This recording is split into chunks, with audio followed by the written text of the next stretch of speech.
loves. How y'all doing?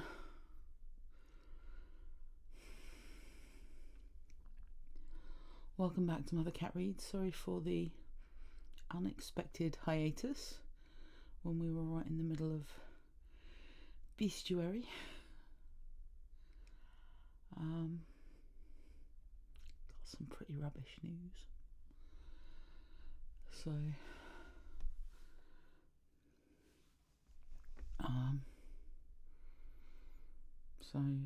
yeah, content warning, gonna talk about my health for a little bit. I have an invasive lobular breast cancer, which is a weird thing to say. Hi, Avi.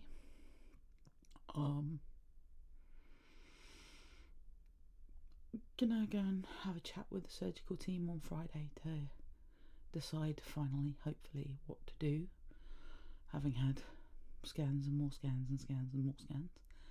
Hello, my loves. There's Green Umbrella. Hello, darling. Had a couple of lovely anonymous messages calling me a grifter. So anybody who's willing to show their face to ask, I'm willing to share the official NHS diagnosis letter if it will help. But yeah, I'm not a grifter, I'm just somebody who likes to read stories. But thanks for making me feel even guiltier about the stories that I've been paid to read and haven't read yet, because I've had a really fucking astonishingly bad couple of years. But yeah, I'll do my best to get them out as soon as I can. Might not be the quality that I'd hoped, but you know, imminent mortality and all that. But yeah, I will only be providing that letter to people who care to doubt me to my face. Sending me anonymous messages tells me that you have a tiny dig, even if you are a girl. Right there, in the middle of your forehead. So,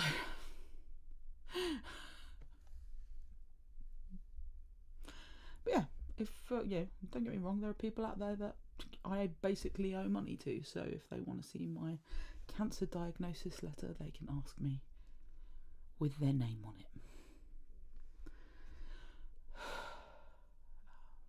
Maybe I'll make some art out of it or something. Tessellate it, tile it and turn it into a pretty flower.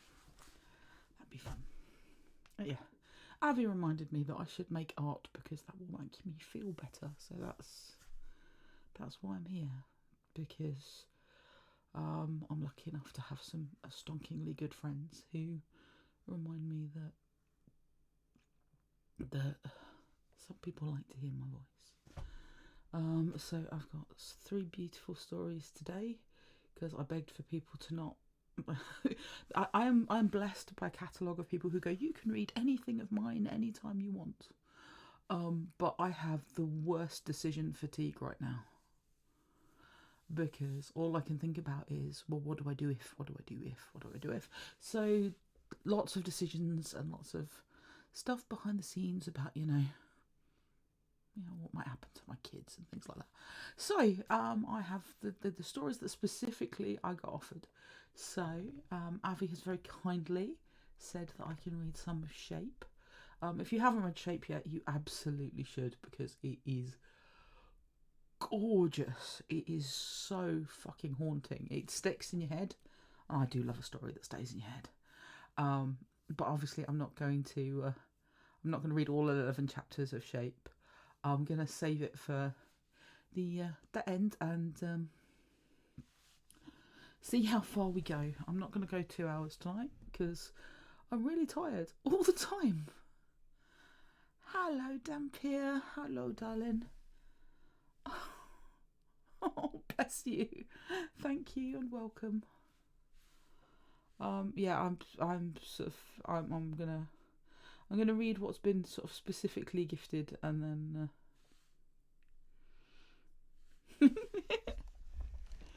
I really like that abbreviation. I always say Dampier because it's but yeah, Dampy. That's cute.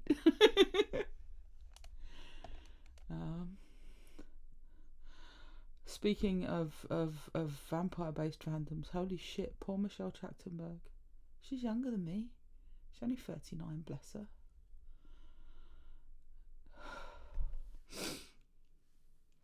I'm assuming the pet name pleases you, Dampier, and not the news.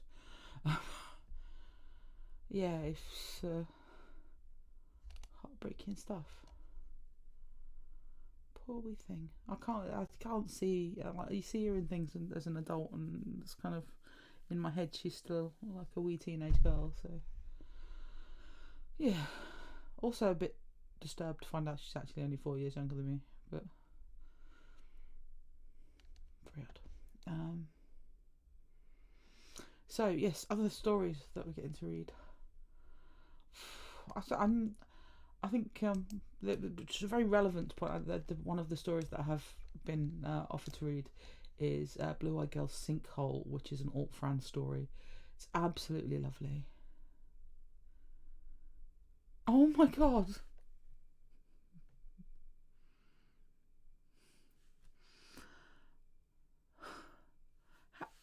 How do you not react to that as well? I got told while I was cooking dinner.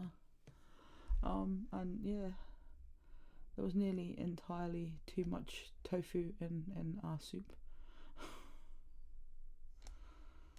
It's just so sad.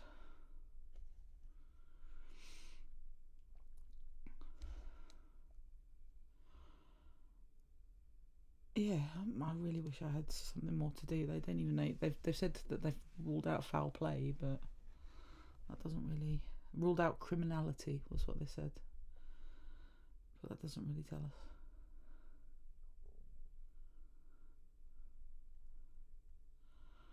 Oh no!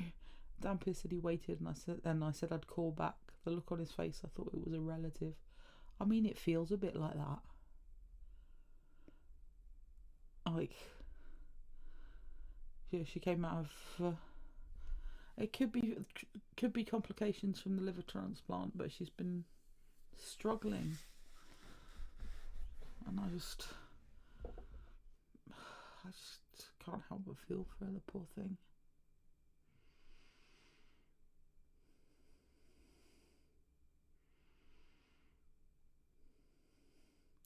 She's younger than my baby brother. My baby brother turned 40 this year, which is very strange to say.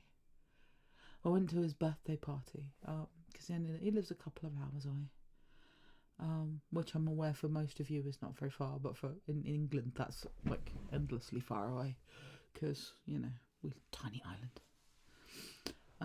And he had a friend there who had a horrifying realization moment when he realized that I'm only 3 years older than my baby brother, because they were kids goofing about sleeping in my bathtub and I was a grown-up with a house and a baby, and realizing that we were effectively peers messed very much with his youthful bestie.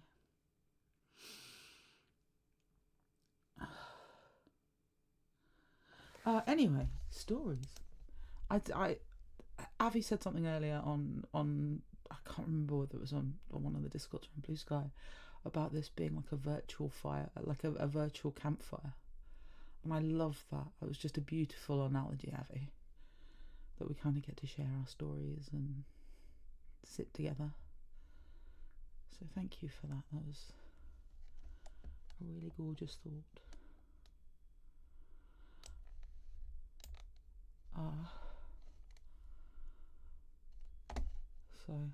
But yes, I should read you some stories.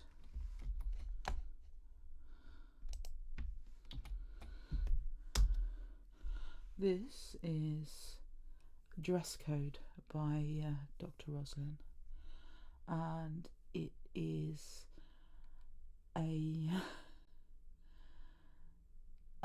it's a Raylo story. I can't really read the tags because this is from an anthology of microfixes, all sorts of tags. But this is there's mostly dirty talk. There's not a lot of anything beyond dirty talk in here.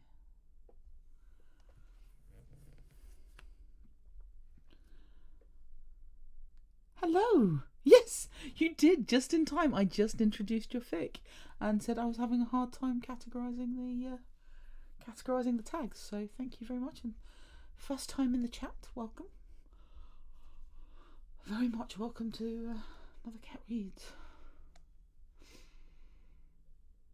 Oh, sorry you're having technical difficulties. Are you sitting comfortably? If you're sitting comfortably, we'll begin. Summary 12. Dress code. Ben innocently asks Ray what she's wearing, and she takes it sexually and responds by telling him about her panties. From a prompt from an Anon on Curiosity Cat, courtesy of the Raylo Prompts account on Twitter. Modern Universe co-workers rated E explicit sexual content, dirty talk, implied sexual activity. The day is late, and the time of year means the bright fall sun has long ago set, leaving those still here nestled in the quiet, artificially lit haven of the company's 12th floor offices. Late on a Friday, most of their co-workers thus are gone, and the quiet echo of the floors with the loss of the hustle and the bustle of the day, leaving only the two of them, Ben and Ray, committed as they are to travel together to tonight's networking event. Distracted as he is by the prospect of sending one final email before they run for their cab, Ben doesn't look up and over to the neighbouring cubicle as he works out the details of the event with his work wife. Ooh, I don't know, Green Umbrella. Did the audio die or does your audio suck? Testing. So all my visuals for my mixer are saying clear. Anybody else having audio drop? I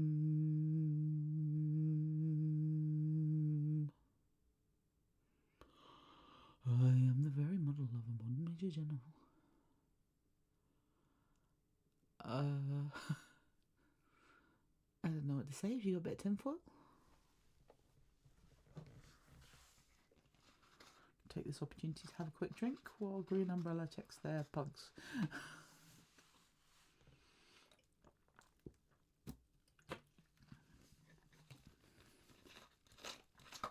You have booted the app. Excellent.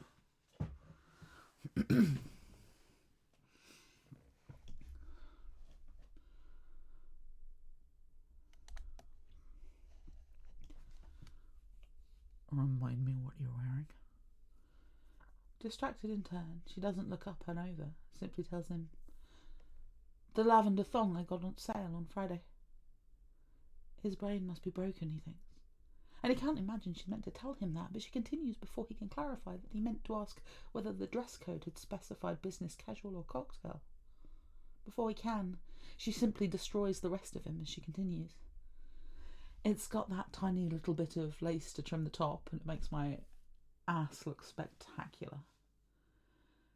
His hand raised to interrupt purely out of instinct, but now she looks over the edge of their shared wall as she holds his gaze full on. It matches the bra I'm wearing.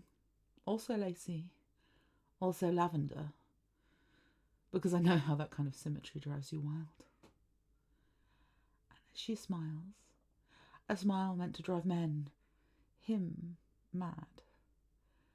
Plus, it's made of satin, so it always shows when I get it wet. There's a pause. Would you like to see how wet I am now, Ben?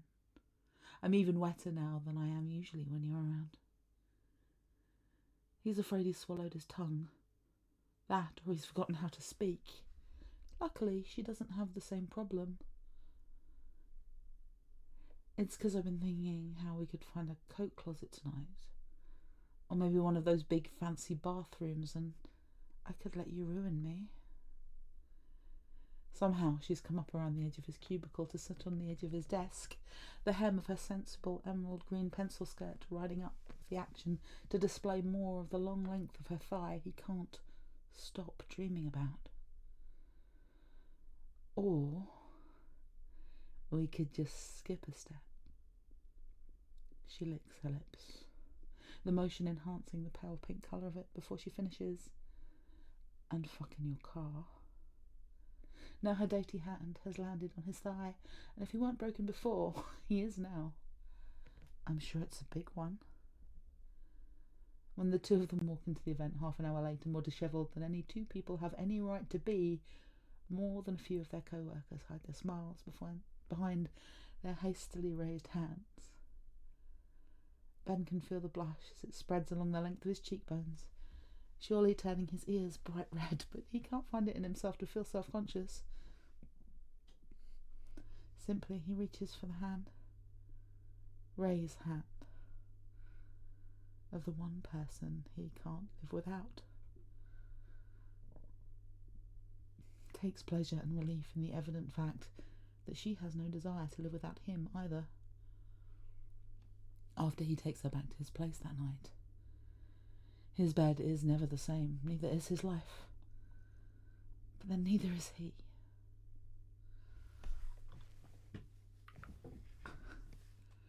Isn't that just the most stonking little microcosm of a fic?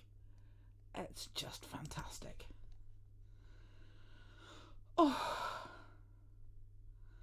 it's just a thoroughly satisfying fic, that one.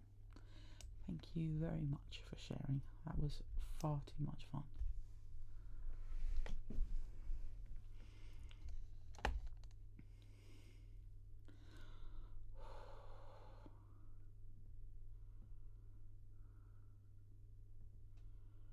Yes. Oh, I have to. The Moments of Starlight microfics is one of those places you can kind of just dip into for just a bite of deliciousness.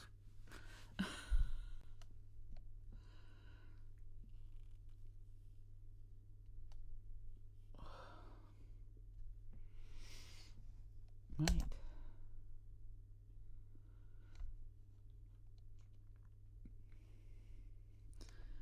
I am very glad that you enjoyed it. It makes me so happy when the authors like having their work read, and I just like, yes. I've got a couple of authors who will send me stuff, but they don't come in to listen to it and don't want to hear it. Why ask for it to be read then?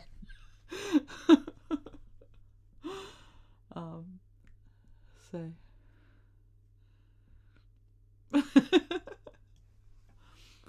well, hopefully, yeah. Hopefully some more people will find your fabulous work and enjoy it thoroughly. I really feel like I ought to learn to do the eyebrow on its own, but it's just easier that way. So we have next Sinkhole by Blue Eyed Girl.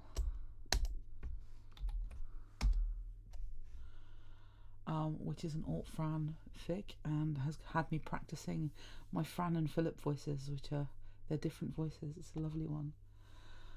So our tags here are alternative universe, one setting, depression, intrusive thoughts, thoughts of death, caretaking, bathing and washing, hand feeding, watching Pride and Prejudice 7 times until you fall asleep, comfort.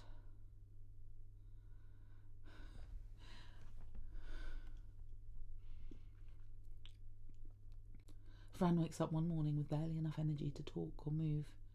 It's been over a year since she's had a day like this. Philip has never seen her like this. She hopes it won't be too much. Okay, Avi, what's up?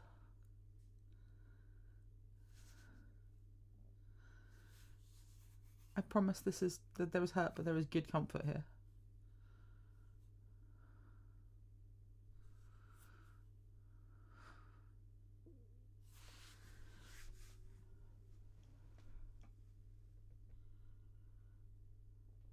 I have been practicing my fan voices. You have to tell me what you think. Okay, Avi, you good for me to go? Right.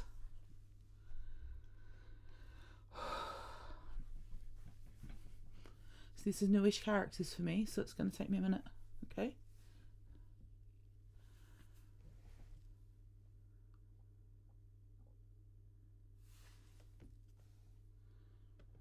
Fran stares blankly at the ceiling in an empty bed. The curtains are open, and her alarm's already gone off, but she can't move. Can't muster the energy to sit up and start her day. She also can't remember the last time she's had one of these episodes. At one point in her life, they were frequent, and a day would easily turn into a week. She cycled through a lot of jobs like that. But in the last few years, things have gotten better. They're barely a blip on the radar. And then she met Philip. He was a bright spot, a boy on an otherwise placid but grey sea, chasing away a myriad of storms before they approached. Not that he knows that. She wonders what he'd say if he came in and she was still in bed. He hasn't seen her like this. She knows if she were to look at the clock, she'd see that he'd be returning from the gym any minute now. There's no longer the option of laying in her bed, imagining herself dying in it, rotting away until she's nothing more than food for the dust motes that float at dawn sunbeam. She wonders what he'll do when he sees her. He'll probably think she's sick and offer to procure her some chicken soup or take her to the doctor. He's more attentive than she'd ever imagined him to be in the before time, when he'd fly into work 5 minutes late wearing a wrinkled dress shirt. Her heart races like a rabbit as she hears the jingle of keys in the hall. "Franny," he shouts in a baritone voice. "I brought pastries, they're still warm." Keys hit the counter. "Franny?" he asks, a little more uncertainly. She imagines him listening for her, and guilt gnaws at her for her inability to answer him. But her throat feels locked tight. "Hey, Franny," he coos from the door, and she tilts her chin to look toward him. "Are you sick?" he asks, his dark eyes flickering over every bit of her he can see above the comforter. She gives the slightest shake of her head. His brow furrows in concern. He's always so worried about her, and it only ups the heavy sense of shame that weighs down on her limbs like so much lead. His head tilts, dark hair flopping with emotion, and he approaches cautiously. Climbing onto the bed, he's careful where he positions himself so he's not putting the pressure of his knees and elbows on her while he hovers, and props himself up to inspect her. "Is it one of those days?" he asks, his fingers brushing her hair back, strands clinging to the corner of her mouth. She doesn't answer, but the tears well up all the same. She doesn't know how he could possibly remember something she'd mentioned once to him. Under cover of darkness, as they lay in bed divulging secrets. "Hey, it's okay," he coos, kissing her cheek. "Let me take care of you, yeah? I'll call in to work for us. Tell them we got food poisoning or something." He kisses her cheek before he goes to make the phone call. She listens as he really plays up the bit about the food poisoning, making her grimace a bit. She's grateful when he finally hangs up the phone. He comes back in with a bemused expression on his face. "Now, I know you're having a bad day, 'cause you never would have let me say that stuff out loud if you were well." She can't help the way her lips pull and press like they do when she shakes her head at him and calls him incorrigible. In that space and time, his expression turns serious. "I'm gonna take care of you today, okay?" he says softly. She wants to protest, wants to tell him to go to work and act like she isn't here. She doesn't know what to do with this, with someone who isn't annoyed by her needs. Even after a year together, she feels like a burden. "Nope, don't want to hear it, Larson." The moniker's something he uses when he thinks he's being stern. "Gonna pull the TV in here, get us all comfy, then hand feed you pastry." "Shit, the pastry, better hurry before it stops being perfectly gooey and warm." He races into action, moving quickly to set up the TV on the dresser before bringing all the pillows they have into the room to help her sit more elevated. It's a a very different experience than watching shadows crawl across the room, and she's exhausted by the amount of effort he puts out in such a short amount of time. She's sitting propped up, and it almost helps her feel a little better.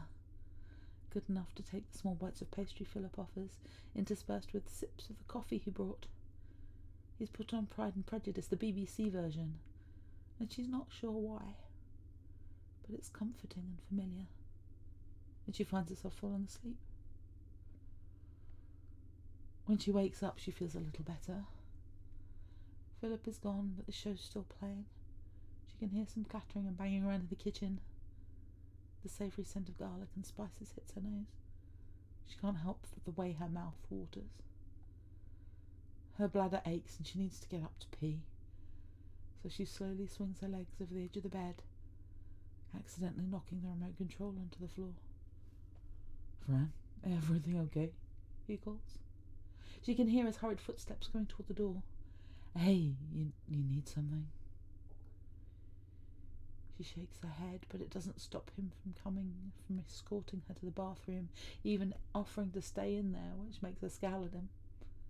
When she's done, she splashes water on her face and crawls back to bed, exhausted. She sleeps and sleeps. When she wakes up again, she's feeling minutely better, but only energised enough that the negative thoughts are beginning to swirl. She's been in bed all day, done nothing productive, and her boyfriend's missed work to babysit her. She bites her lip to keep from crying, but it's unsuccessful. The noise acts like a beacon to Philip, who was in the living room, no doubt sick of her. "Franny?" His voice is tight with worry, and he gingerly crawls into the bed as she rolls away from him. He tuts and coos, wrapping his whole body around hers as she lets out a shuddering sob. He never just lets her escape. His body is a vice around her, holding her together as the storm rages in her head. When it passes, her eyes ache and her nose is stuffy, but Philip is still holding on to her, keeping her hair away from her face, even though half of it's pressed into the soggy pillow. To her own surprise, she turns, buries herself in his chest. She's never had this before, this comfort and peace. She tries not to indulge, never knowing if it'll be there next time, but it's hard to deny herself when it's right there. "There you go," he says, sounding relieved, his lips pressing to her hair. "I'm right here, not going anywhere today." He rubs her back, his other massive hand cradling her head to his chest.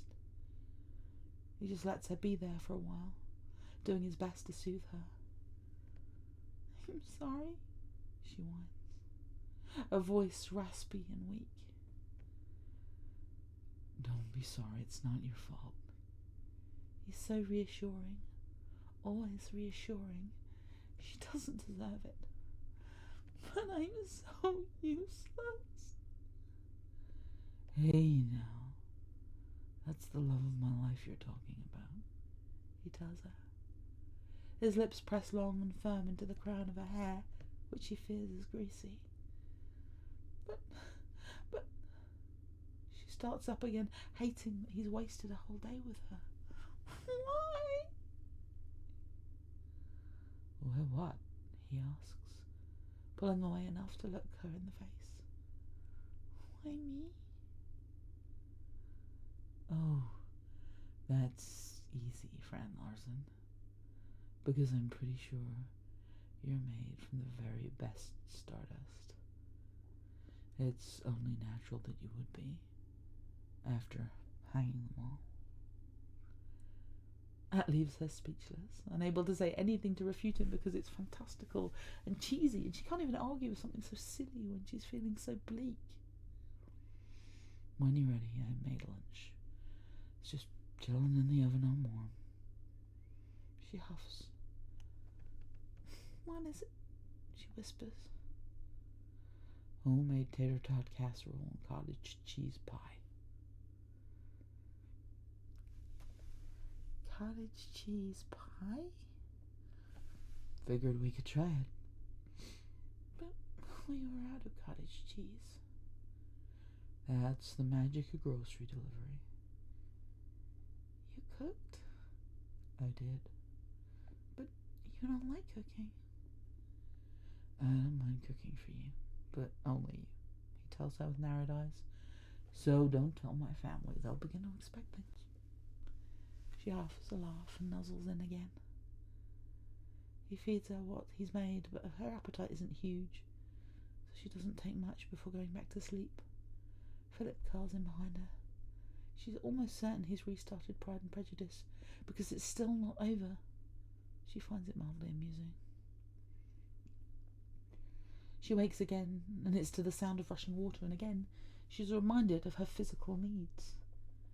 Hey, you're up, Philip comments as he sits on the edge of the tub. Fran shuffles from foot to foot, and he takes the hint, giving her a minute of privacy as the tub fills with water, topping itself off with bubbles. When she goes to leave, he stops her. Hey, this is for you, he says, gesturing toward the bath. She frowns his back as he turns the water off. Do I stink? No, but I know you'll feel better. I'm so tired. That's why I'm going to do it for you. Come here. He takes her hand before lifting her arms above her head so he can help her out of her pyjamas and into the tub. The water is hot as Philip gets into the tub with her. It's a miracle they both got, and she's reminded of his dream house, where there's a bath big enough for both of them. But she likes this. The way his thighs bracket her as he begins to wash her hair. His touch is gentle as he massages shampoo into her scalp before rinsing and soaping up her body with a loofah, his chin hooked over her shoulder. They sit there for a while, soaking into the water cools, and he's helping her out of the tub. He offers to brush her teeth, which she thinks is weird, and she pushes his hand away and scrunches up face, and he thinks it's hilarious. Though she does let him dry her off before carrying her back to her room, sitting her on the bed so he can put clean pyjamas back on her. She looks at him, his expression serene, calm, unburdened as he's tucking her back into bed. He crawls in with her, and she tentatively moves toward him to cuddle. He sees her hesitance, drags her into his space, letting her rest on his bare chest as he picks a different movie. She falls asleep listening to his heartbeat steadily beneath her ear. When she wakes up in the middle of the night, she can tell she's through the worst of it. Nothing but the hangover of aching muscles and foggy thoughts remain. Her head isn't pillowed on Philip's chest, but he's curled around her, his large hand cupping her wrists where they're tucked in front of her, his other arm wedged against her back. She tilts her head, kisses the knuckle of his thumb. If he thinks she's made of the finest stardust, she thinks he's made of something better.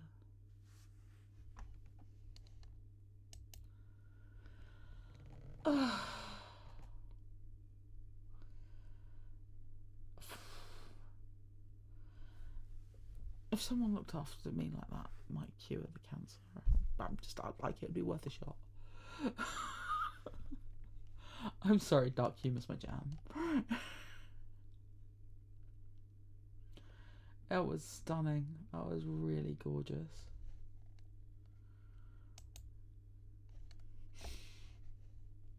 Oh. Let me just double check the lists before I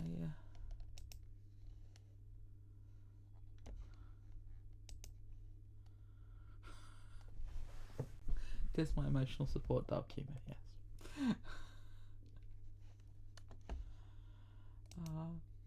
Fact of the matter is that I had no chance of letting anybody look after me like that. But bless her heart, Chloe does her best to look after me, and I basically fight her tooth and nail to not let her. So I don't think I'd know what to do with something like that.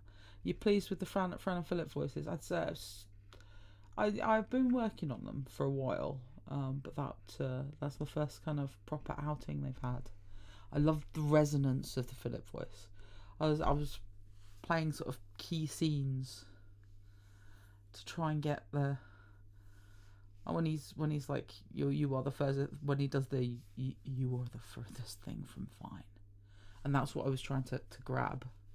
I didn't want it to, because I tend to do Kylo deeper and slightly more frazzled.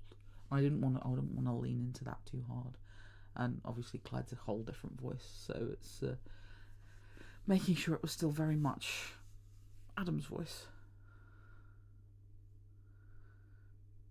Gonna add a chapter to teething just to make me do it again. Okay.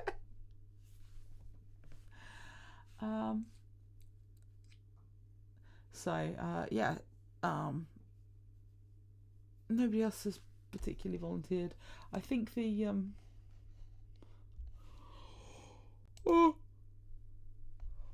excuse me. I think the MKR submissions form is bust. Or just nobody used it. Yeah, you've got that kind of. It's really warm, but it's like. It's definitely higher. It's closer to Adam's own voice, but it's got like a smirk in it, even when he's talking about something really quite serious. But yeah, I think the MKR response form is broken. I did make a 2025 version, which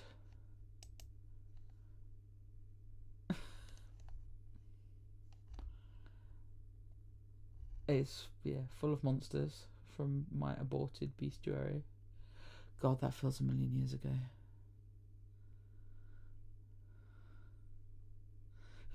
You were on second Tuesday. I wouldn't mind a second Tuesday. My kid has brownies on a Tuesday, so I get to spend some time with my boy child. Tuesdays are nice. Although not today was nice. We went to the museum because I live in Sheffield and there's a brilliant children's museum directly opposite the cancer hospital. So, woo.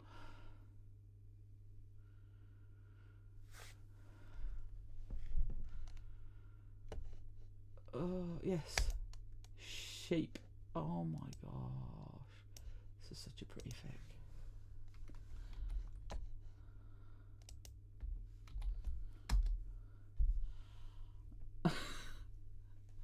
And because Avi has treated us to some hilarious tags, we have mildly dubious consent, drugs and alcohol, work ethics violations, alternate universe college, student Ray, teacher Ben, artist Muse, art, caretaker Ray, blinder Ben, blind blindness, and they were roommates.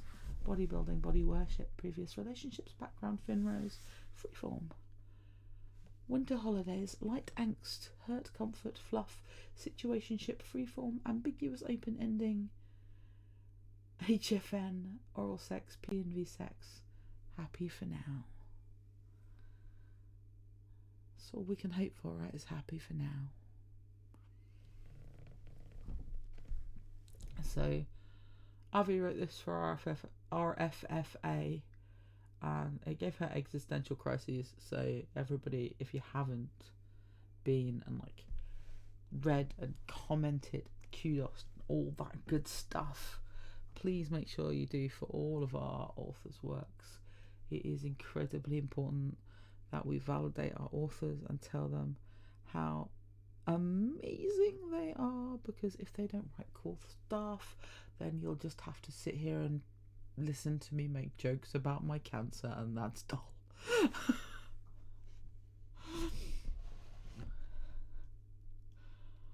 So I amused myself with the concept that anybody would turn up and listen to me talk if I didn't have stories to read. Have a lovely dinner. Thank you, Dr. Rosalind, both for letting us read your work and for joining us this evening. Do make sure you click through on the link to Shape so you get a chance to read it, because it's a stunkingly good story. I promise you, it's gorgeous.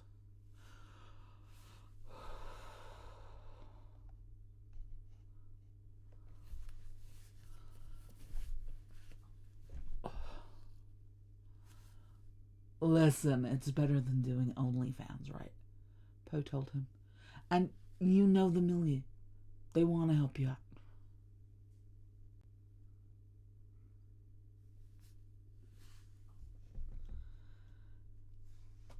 Ben Organa's solo stayed silent on the line, trying to keep his breath calm. Bills were piling up. How can I model and teach? How can I keep teaching if I can't see shit? Ben, you still know art history, and the insurance considers what happened to you to be a work accident. You're covered. Mostly covered. Mostly covered. Anyway, you've done modeling before. We've all done it. And the guy we thought we hired chicken out. Poe, listen, let me think about it. All right, let me know if you decide. Oh, they hung up. Brennocks was a sleepy town tucked away just north of the northeast border, known mostly for its paper mill, 9-hole golf course, and the sprawling university grounds that were a little-known college served a modest clientele of aspiring nurses, engineers, and artists. Ben had practically grown up in this town. Went to that school and graduated 8 years ago in arts. He got a permanent position as a history professor, his passion for past artists greater than his actual skill on the canvas, though people had tried to encourage him to keep at it. Now he was blind. A failing spotlight in a theatre play had exploded in his face. Blind and disfigured. He could sell the house. There was little chance he'd fill it with kids now. Now he just sat all day wondering if his life was over. The thing he loved the most, the visual arts, was taken away from him. The year before, the woman he thought of as his wife, deploring his lack of ambition, had left, seeking better fare. She'd taken the car. She'd left him the house and the mortgage, just when he'd been considering turning the gym room into a second bedroom with a cradle. But she'd left. He could feel the scar running over his empty eye socket, from forehead almost to his jawline. The scar tissue was healing nicely, but still palpable. The doctors had managed to save his left eyeball, but not the lens. There was little hope it would heal. It had turned mostly opaque, but he could still dimly see light and shadow through it. He was on the waiting list for a donor.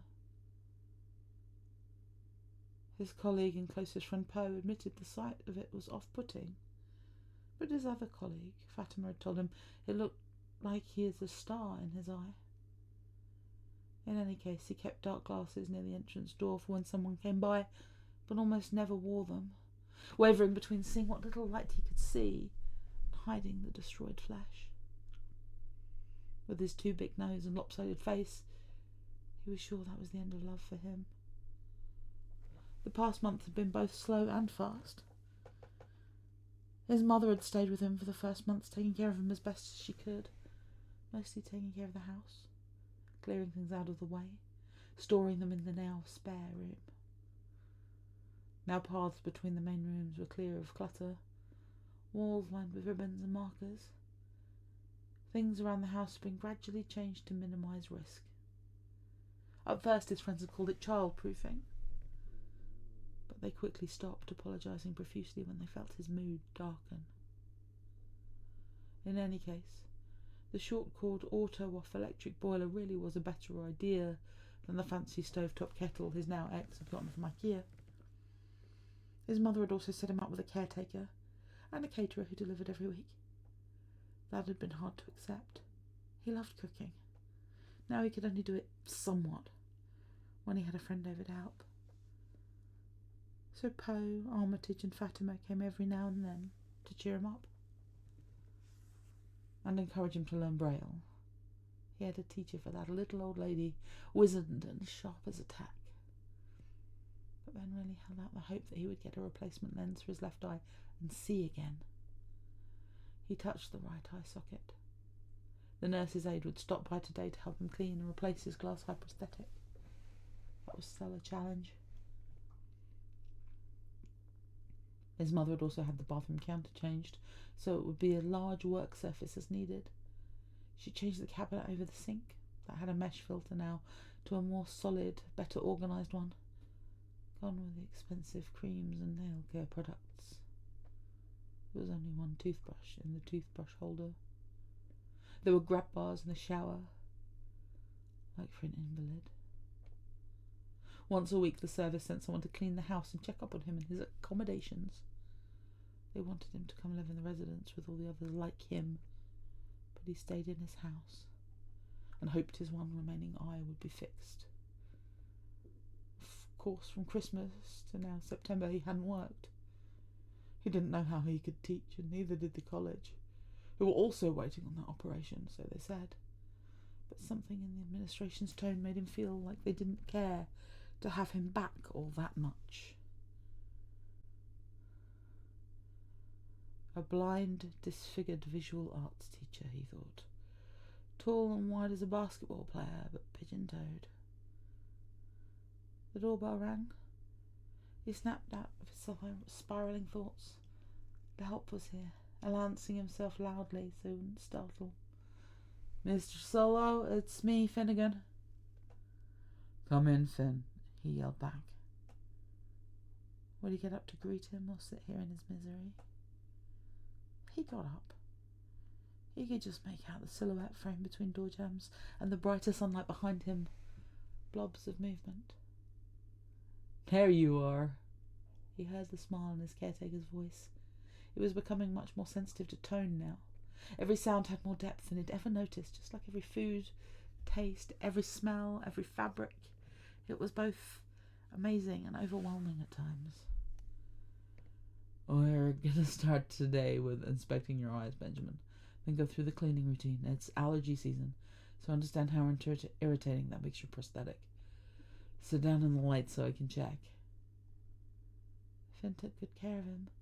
He paid him extra for some house cleaning instead of hiring someone else, a stranger every week, but he wouldn't always be there. By the end of the year, he'd have to become mostly autonomous again, or more pressure would be put on him to sell the house. It's not even a big house, he thought, but help is expensive and so are the taxes. And now I can't do the upkeep myself. I need extra cash. If I model a few times, it'll help pay the bills. Ray Johnson had lucked out. She'd gotten that bursary that would let her cross the pond to Canada and get away from the scandal she'd uncovered at the university about Madame Christie's affairs with pegging. The headmaster, in his office, with that huge thing.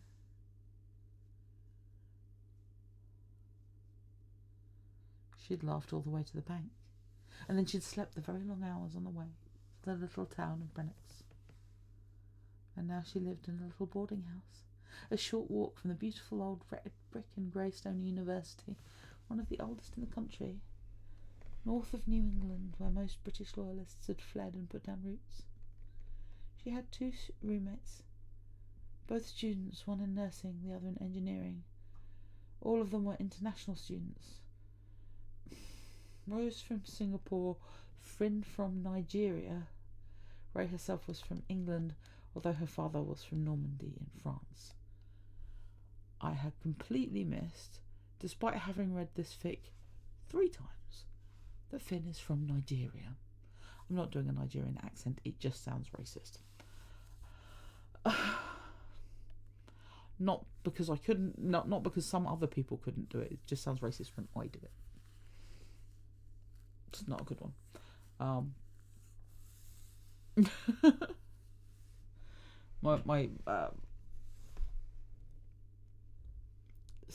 Yeah.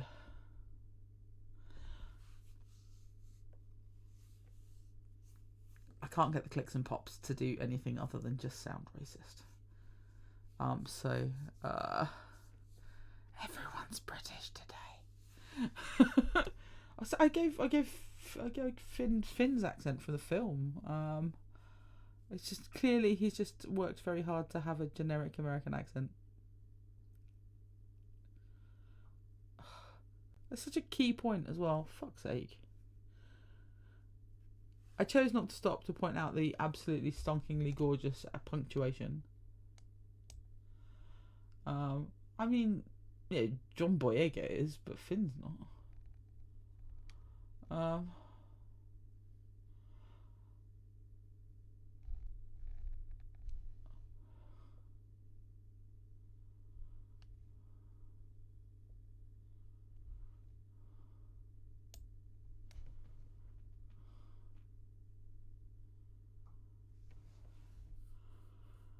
Yes. Avi once again is using punctuation the way that sculptors use clay. Seriously. I swear Avi could write something just in punctuation and you would know exactly what she meant. She is a master of like grammar and syntax. Just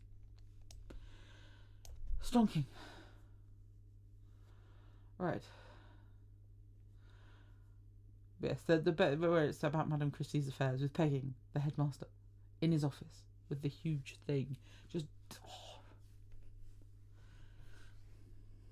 You are the maestro of punctuation, Abby. Her mother had vacationed in Jersey and the Channel Islands. She'd gone back home to London a few weeks later, pregnant.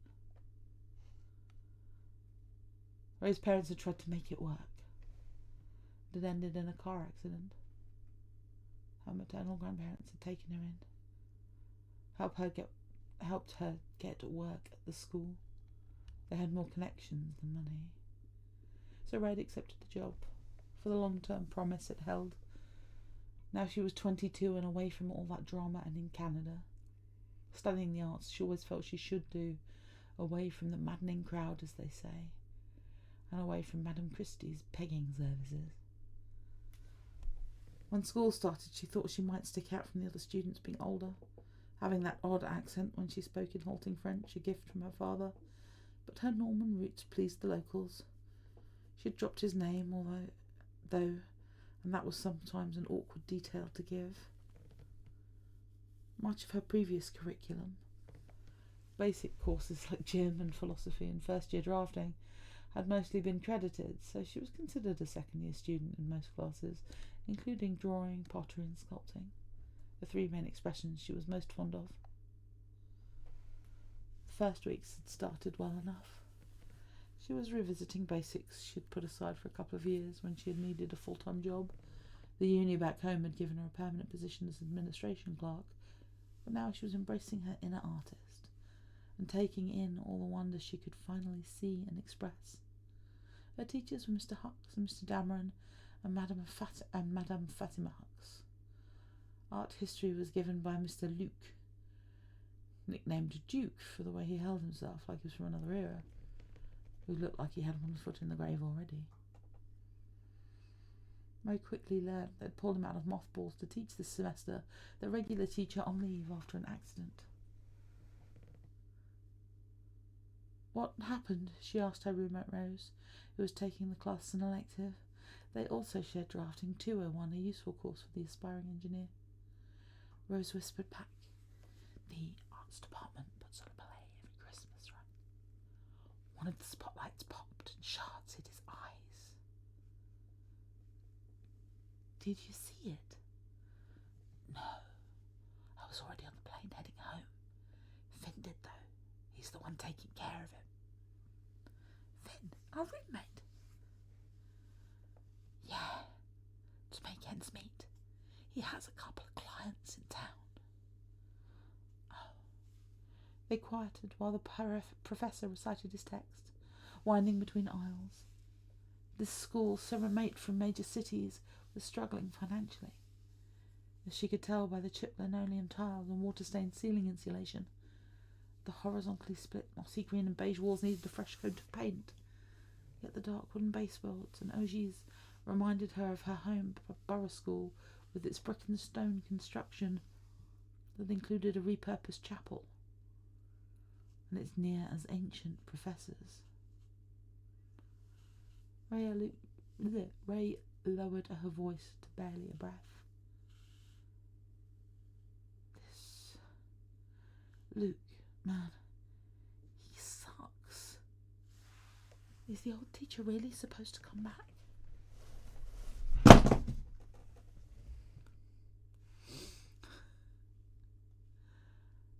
Not sure.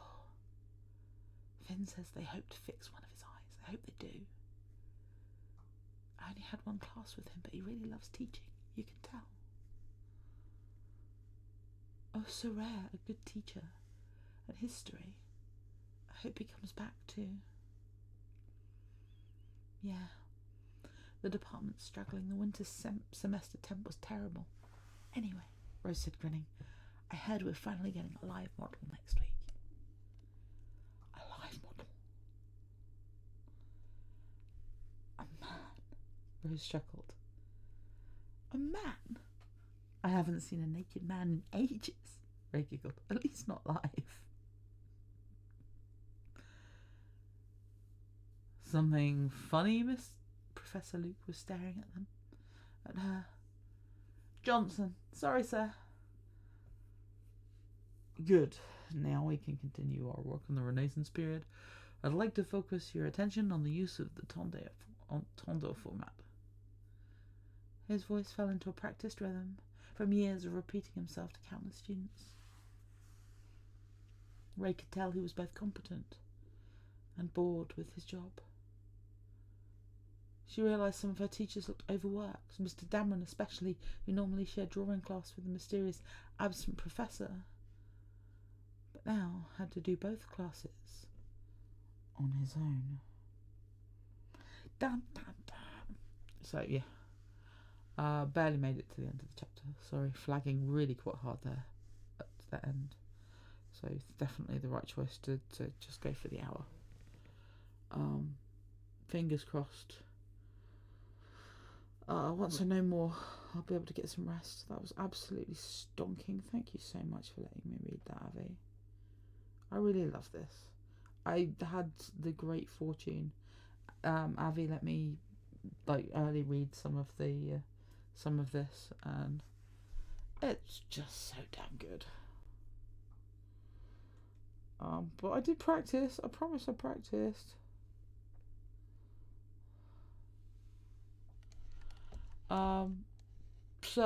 People, I would really like to get messages that don't involve meanness. So send me messages saying what you would like to hear more of, offering a fix.